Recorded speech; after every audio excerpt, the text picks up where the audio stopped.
Hello and welcome back to my model railroad. I just wanted to update everybody on what I've been doing. It's been a little slow going, but I've made some progress. First, you'll notice no more Bachmann Easy Track. I've taken apart my old layout and we're ready to move on to more advanced layout of using cork and flex track and just expanding our layout completely. For starters, you can take a look and see that I've finished the table.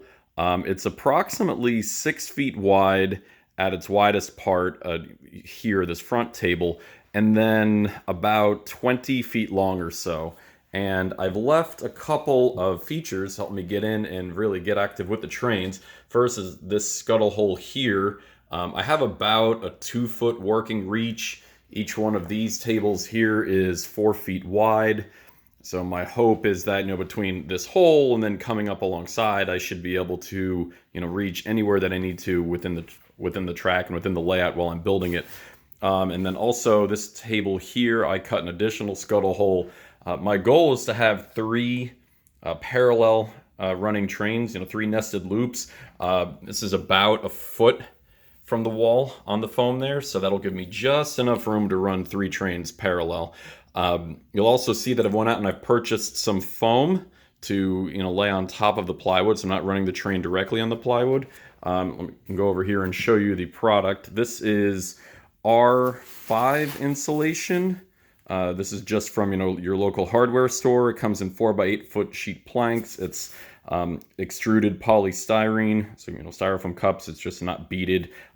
So far, cuts pretty well with a knife. I don't believe there are any hazards associated with it, like, you don't have to worry too much about dust.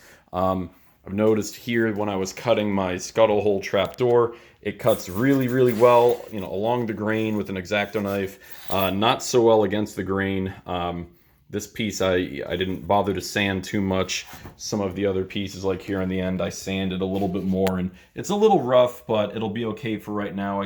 I was always thinking about maybe going over and putting a sealer over just to ensure that no pieces flake off. But so far, unless you really rub on it, nothing seems to really flake off.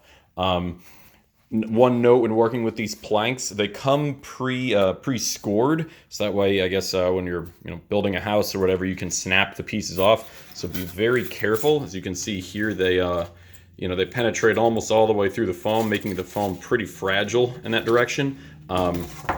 When I go to paint the foam, that's one thing I was testing out here. I'm going to want to fill in those cracks. I didn't have any open tubes of caulk, so I tried a little bit of spackle here. Spackle's probably overkill, but you can see it did do a nice job of filling in that crack. Here is an example of me painting with just some leftover paint I had from a room.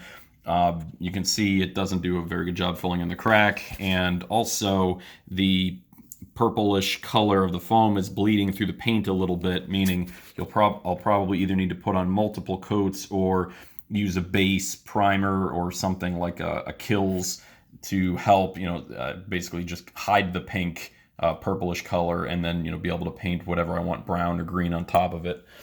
One other decision that I've come to, and it's been a little slow in the making, as I've been comparing different types of road beds. Been looking a lot about foam and about cork.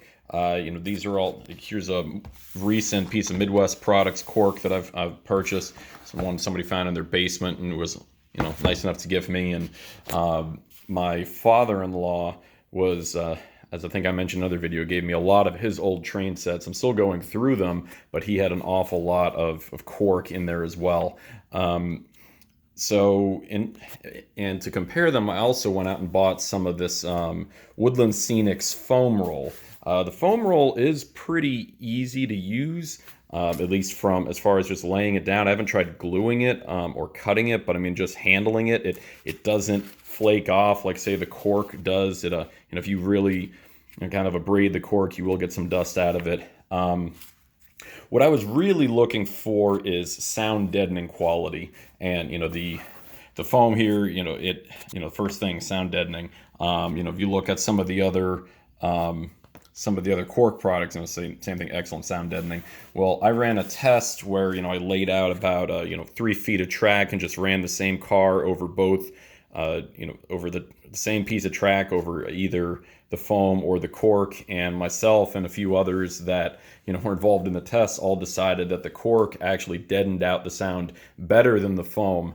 I'll still probably end up using this foam. It was a little cheaper than cork, not quite half the price, maybe like 2/3 the price of the cork, but I mean, what I really want is some nice sound deadening qualities. I'll still use this either maybe in tunnels or on sidings or somewhere in the back of the layout where it won't matter if I don't paint it, things like that. But for now, the plan is to go ahead and move onward with a cork roadbed.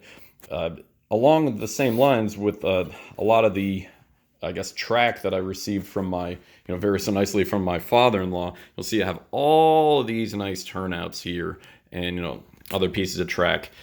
Unfortunately, they're all code 100. I really wanted to make this layout out of code 83 track, and I just wanted to share with you some of my findings. Most people out there probably already know this. It was new to me. I did some research online, read some of the forums, and so, here's a piece of code 100 Atlas Flex track. Here's a piece of code 83 Atlas track, and the code 100 Flex track, it'll be hard to see, but if you compare, rail heights, the code 100 Flex track is of course taller than the code 83 Flex track. However, in order to compensate for this, Atlas makes the ties on their code 83 Flex track just a little bit higher. So if you actually line up a piece of code 100 and a piece of code 83, you'll notice that there's no gap between them, which I thought was pretty cool. It's a little bit harder than to join the rails. If the rails met at the bottom, there'd be this definite bump between the two different rails, but it might be a little bit easier to go ahead and join them. I've seen different companies make rail joiners that can do, code 83 to code 100. I've also heard there's ways to shim the code 83, or that there's, just by bending a rail joiner, you can try to join the two rails together. I haven't tried any yet. I will probably, if I do find a good solution, I'll try to post a video on what I did just to give everybody an example. If anybody else has any ideas that have worked for them in the past, please share them. I do read everyone's comments, and I like and appreciate all the feedback that I'm given. I did not want to go ahead and solder any yet. Any of the code 100 or the code 83. The idea is that I would start with all of these code 100 turnouts, and then as, say, time and money allows, I would switch over to code 83 turnouts if I feel like it. So that's where, like I said, I didn't want to solder anything to the layouts, to the turnouts on the layout just yet. And my goal that I'm challenging myself with is to have one loop running by the end of the calendar year. I'm planning for 3 nested loops. My goal is to get one of them going, even if it's not in its final form. It doesn't have to be, it doesn't have to have any scenery. It doesn't necessarily have to be ballasted or even soldered, but I want to at least have one train running by New Year's Eve. That's the challenge I'm setting for myself. As you can see, I got some cleanup to do, and we'll progress from there. I'll probably also make another video in the future about the layout that I've chosen. It would be great to get some feedback.